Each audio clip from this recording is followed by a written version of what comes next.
기도드리겠습니다. 이 저녁에 우리에게 주신 말씀은 출애굽기 4장 18절에서 26절입니다. 출애굽기 4장 18절에서 26절까지 보도록 하겠습니다. 구약 86페이지입니다.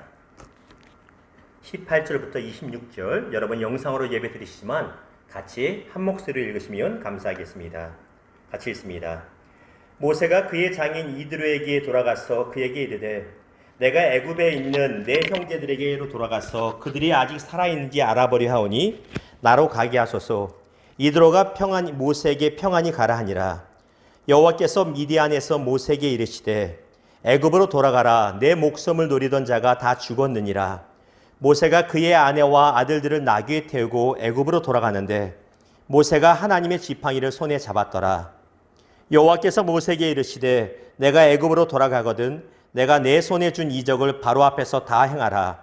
그러나 내가 그의 마음을 완악하게 한즉 그가 백성을 보내주지 아니하리니 너는 바로에게 이르기를 여호와의 말씀에 이스라엘은 내 아들 내 장자라. 내가 내게 이르기를 내 아들을 보내주어 나를 섬기게 하라 하여도 내가 보내주기를 거절하니 내가 내 아들 내 장자를 죽이리라 하셨다 하라 하시니라. 모세가 길을 가다가 숙소에 있을 때 여호와께서 그를 만나사 그를 죽이려 하신지라. 십보라가 돌칼을 가져다가 그의 아들의 포피를 베어 그의 발에 갖대대며 이르되 당신은 참으로 내게 피남편이로다 하니 여호와께서 그를 놓아주시니라. 때문에 십보라가 피남편이라 함은 그때 십보라가 피남편이라 함은 할례 때문이었더라. 아멘. 제가 눈이 가물가물해서요. 글자를 잘 못 읽을 때가 있습니다. 양해 말씀 부탁드립니다. 오늘 말씀을 가지고 사명자의 자세라는 주제와 제목으로 주의 마음을 여러분과 잠시 나누기를 원합니다. 대학 다닐 때의 기억입니다.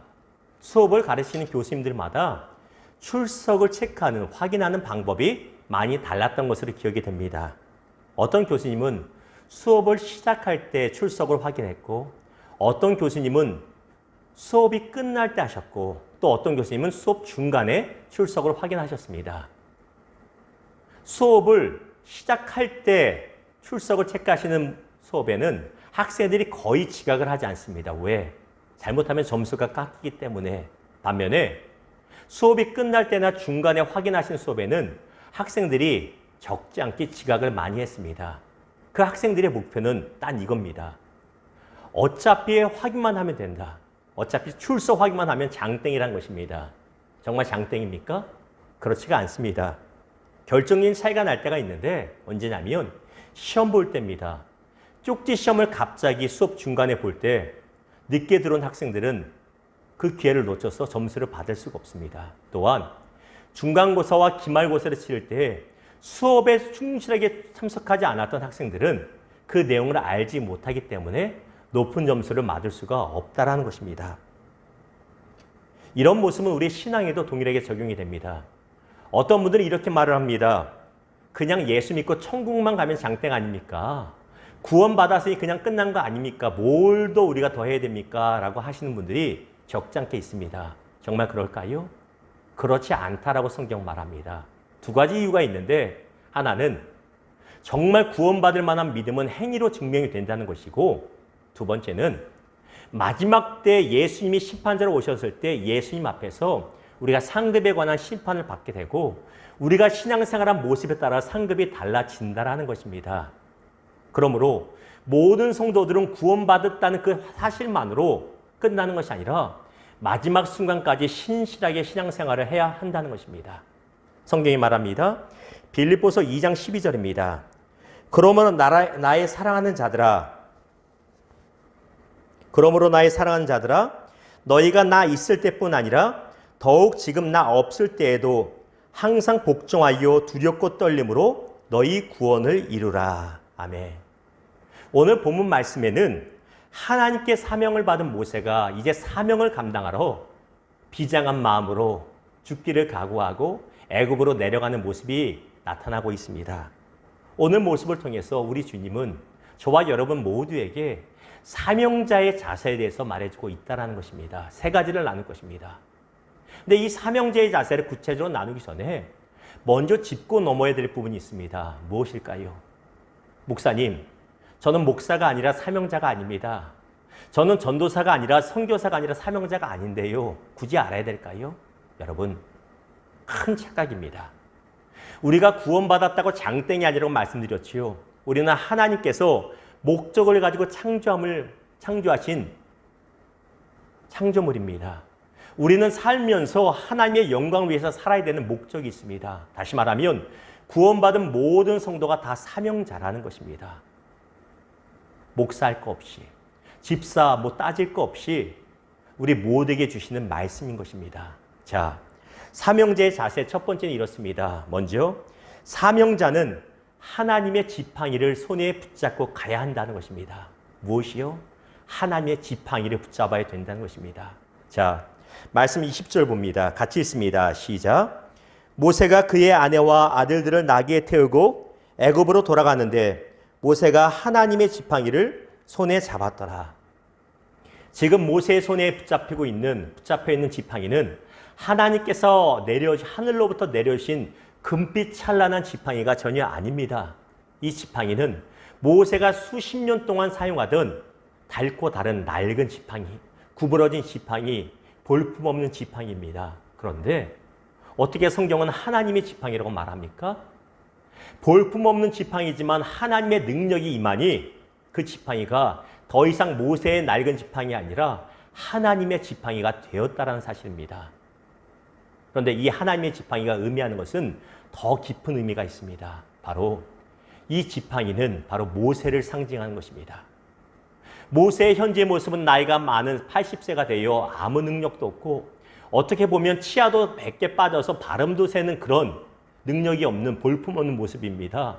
얼굴엔 주름이 가득합니다. 기력도 다 쇠하였습니다. 그러나 이 볼품없는 지팡이 같은 모세라 할지라도 하나님의 능력이 임하면, 성령의 충만이 임하면 하나님의 역사가 나타나는 통로가 된다는 것입니다.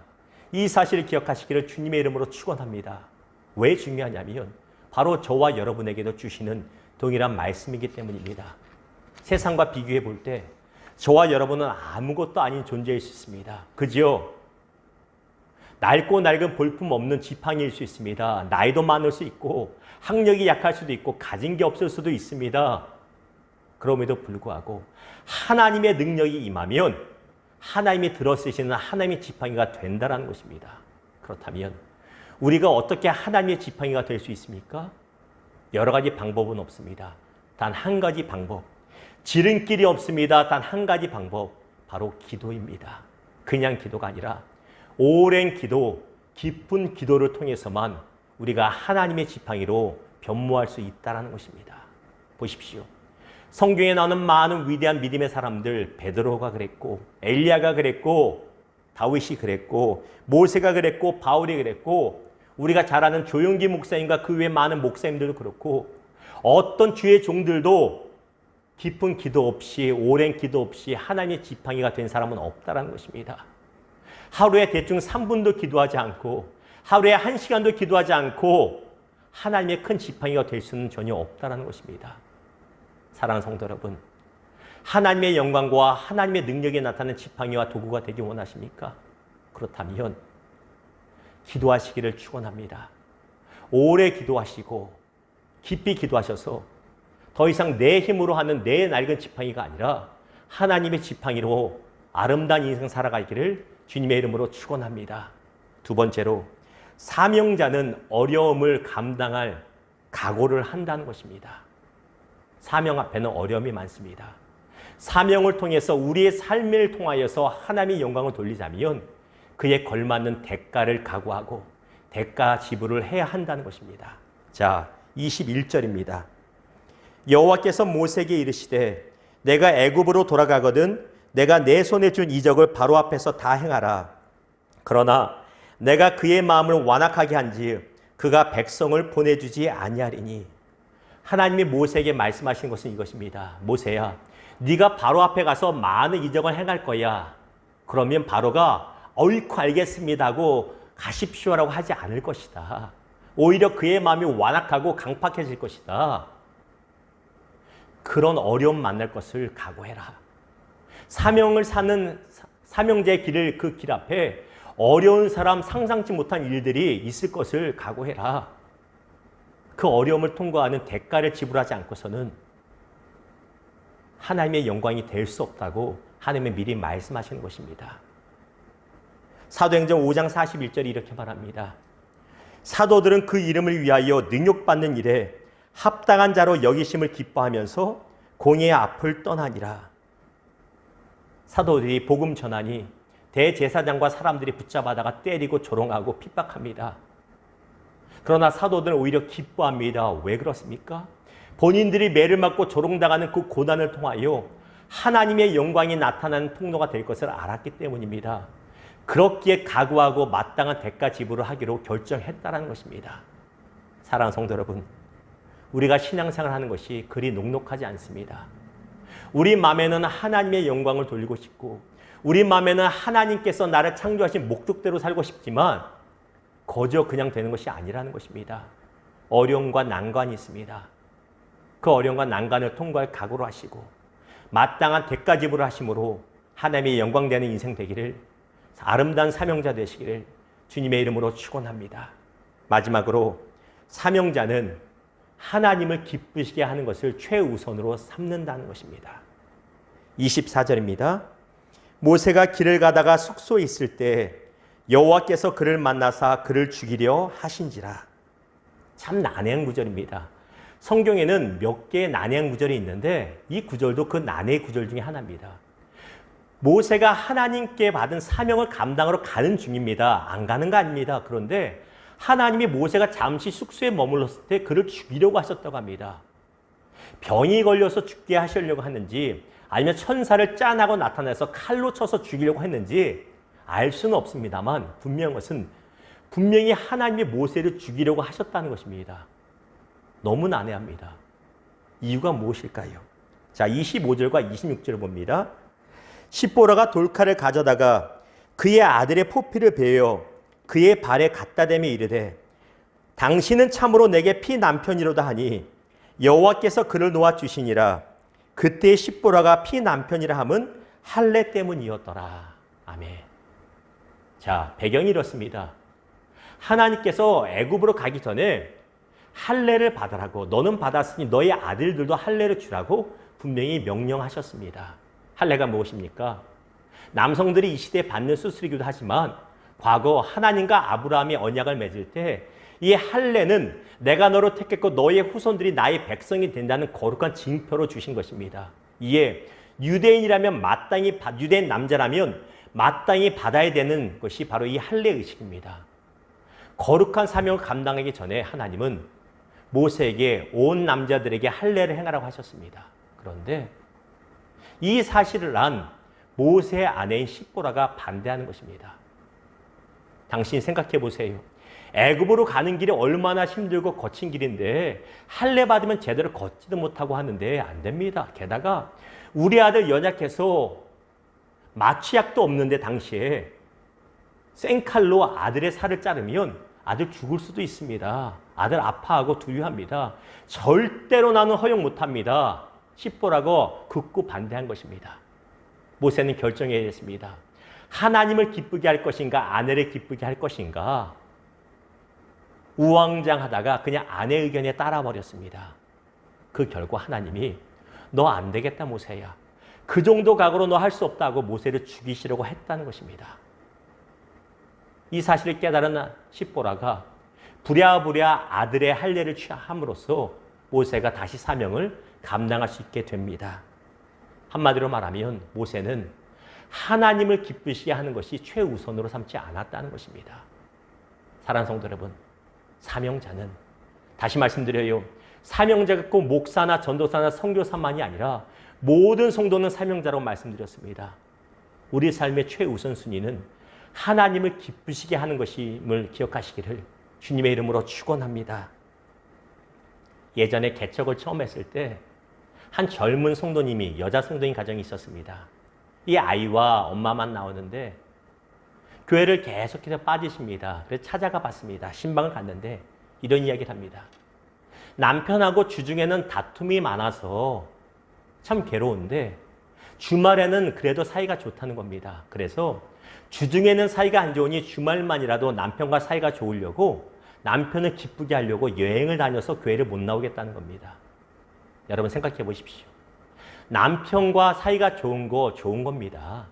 남편의 입장을 따라주는 건 좋은 겁니다. 근데 무엇이 문제입니까?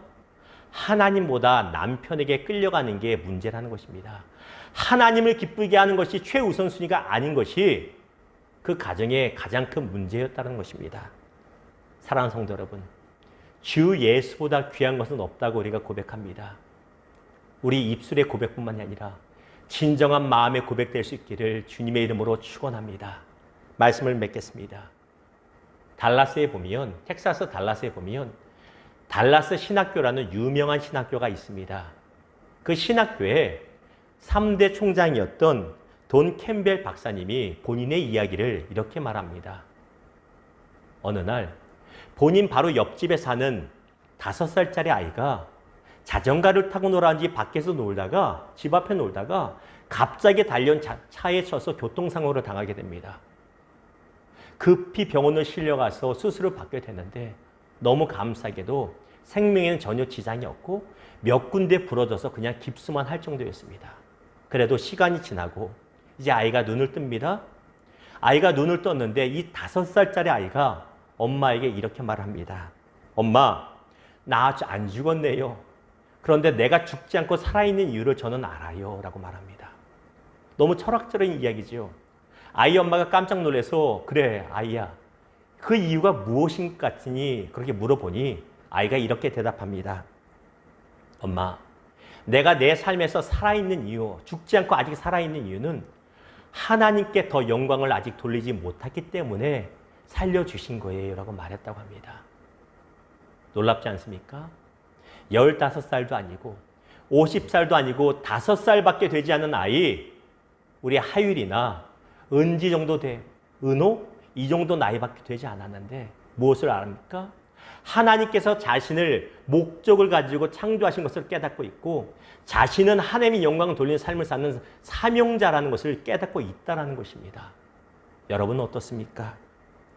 고린도전서 10장 31절에 우리에게 이렇게 도전합니다. 그런즉 너희가 먹든지 마시든지 무엇을 하든지 다 하나님의 영광을 위하여 하라. 사랑하는 성도 여러분, 목회자뿐만 아니라 구원받은 우리 모든 성도들이 사명자입니다. 어떤 사명자? 하나님의 영광을 돌리는 삶을 살아야 되는 사명자입니다. 하나님의 창조 목적을 이루어야 되는 그 비전을 향해 달려가야 되는 사명자입니다. 어떻게 살아가시겠습니까? 구원받았으니 장땡이 아닙니다. 아름다운 사명자의 자세를 가지시고 하나님을 기쁘게 함으로 하나님께 영광 돌리는 복된 성도들 되기를 주님의 이름으로 축원합니다. 우리 이 말씀 붙잡고 같이 기도했으면 좋겠습니다.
아멘.